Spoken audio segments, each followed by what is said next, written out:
Skill అంటే ఏంటి అంటే తెలిసిన పనిని లేదా కొత్త పనిని కాలాన్ని తగ్గించి అందంగా అర్థమయ్యేటట్టుగా వేగవంతంగా ఎవరైతే చేస్తారో దాన్ని స్కిల్ అంటారు. సో ఈ స్కిల్స్ అనేవి డిఫరెంట్ కేటగిరీస్లో ఉంటాయి అన్నమాట.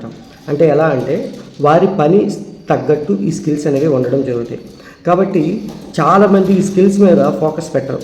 ఎందుకంటే స్కిల్ అనేది రిస్క్తో కూడుకుందనమాట. అంటే దాన్ని ప్రాక్టీస్ చేస్తూ ఉండాలి. ఏదైనా ఒక స్కిల్ ఎప్పుడు స్కిల్గా మారుతుంది అంటే పూర్తిగా ఇది ఈ పద్ధతి వల్ల నువ్వు సక్సెస్ అయ్యవని ఎప్పుడు తెలుస్తుంది అంటే 100కి 200% నేను ఎవ్రీడే ప్రాక్టీస్ చేయాలి. ఒక పని మీద ఎప్పుడైతే ఏకాగ్రతతో ఫలితం రావాలని పని చేస్తూ ఉంటావో అది స్కిల్గా మారుతుంది. సో ఈ స్కిల్ అనేది డెవలప్ అవ్వాలనే క్రమంలో రిస్క్ అనేది తీసుకోవాలి. అంటే చేసిన పనినే చేస్తున్నాం, ఎందుకు రిజల్ట్ రాదు, ఫలితాలు రావు, అరే ఇలా అవుతుంది అని ఎప్పుడు కూడా దిగులు చెందకూడదు. ఎప్పుడైతే అలా దిగులు చెందుతామో మన స్కిల్ అనేది పూర్తయ్యేలోపు మనమే ఆగిపోతాం. సో మళ్ళీ జీరో నుంచి మొదలవ్వాలి. సో స్కిల్స్తో మనం లైఫ్ లీడ్ చేస్తే చాలా బాగుంటుంది. అంటే స్కిల్ అనేది ఒక వరల్డ్ క్లాస్ మెటీరియల్ అనమాట. సో ఇక్కడ మీరు ఎలన్ మస్క్ నుంచి